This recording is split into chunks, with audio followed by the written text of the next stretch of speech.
ଦୀର୍ଘଦିନର ଚର୍ଚ୍ଚାରେ ପଡ଼ିଲା ପୂର୍ଣ୍ଣଛେଦ। ପୁଣି ଥରେ ଘର ବସାଇବେ ଅଭିନେତା ତଥା ପୂର୍ବତନ ସାଂସଦ ଅନୁଭବ ମହାନ୍ତି। ଅଭିନେତ୍ରୀ ବର୍ଷା ପ୍ରିୟଦର୍ଶିନୀଙ୍କ ସହ ବିବାହ ବିଚ୍ଛେଦ ପରେ ପୁଣି ଥରେ ବିବାହ କରିବାକୁ ଯାଉଛନ୍ତି ଅନୁଭବ। ଏଥର ତାଙ୍କ ହାତ ଧରିବେ ଗାର୍ଲଫ୍ରେଣ୍ଡ ଜାଗୃତି ଶୁକ୍ଲା। ଅନୁଭବଙ୍କ ପରିବାର ଏହି ସମ୍ପର୍କକୁ ଗ୍ରୀନ୍ ସିଗ୍ନାଲ ଦେଇଥିବା ଜଣାପଡ଼ିଛି। ଉଭୟ ଅନୁଭବ ଓ ଜାଗୃତିଙ୍କ ନିର୍ବନ୍ଧ ମଧ୍ୟ ସରିଛି। ସୋସିଆଲ ମିଡ଼ିଆରେ ଉଭୟଙ୍କ ଫଟୋ ଭାଇରାଲ ହେଉଥିବା ବେଳେ ଏବେ ଜାଗୃତି ମଧ୍ୟ ନିଜ ସୋସିଆଲ ମିଡ଼ିଆ ହ୍ୟାଣ୍ଡେଲରେ ନିର୍ବନ୍ଧ ସମୟର ଫଟୋ ପୋଷ୍ଟ କରିଛନ୍ତି। ଫଟୋରେ ଅନୁଭବଙ୍କ ସହ ଜାଗୃତିଙ୍କୁ ଏକାଠି ଦେଖିବାକୁ ମିଳୁଛି। ଶୁକ୍ରବାର ଓଡ଼ିଶା ବାହାରେ ଉଭୟଙ୍କ ନିର୍ବନ୍ଧ ସରିଥିବା କୁହାଯାଉଛି।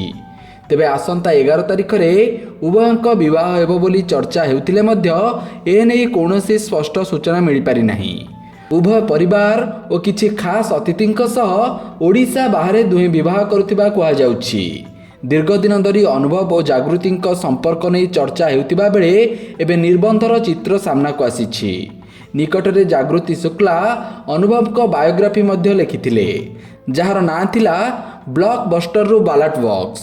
ଅନୁଭବ ମହାନ୍ତି ପୁସ୍ତକର ଉନ୍ମୋଚନ ସମୟରେ ଗଣମାଧ୍ୟମର ପ୍ରଶ୍ନରେ ଜାଗୃତି ଅନୁଭବଙ୍କ ସହ ବିବାହ ନେଇ ଇଙ୍ଗିତ ମଧ୍ୟ କରିଥିଲେ।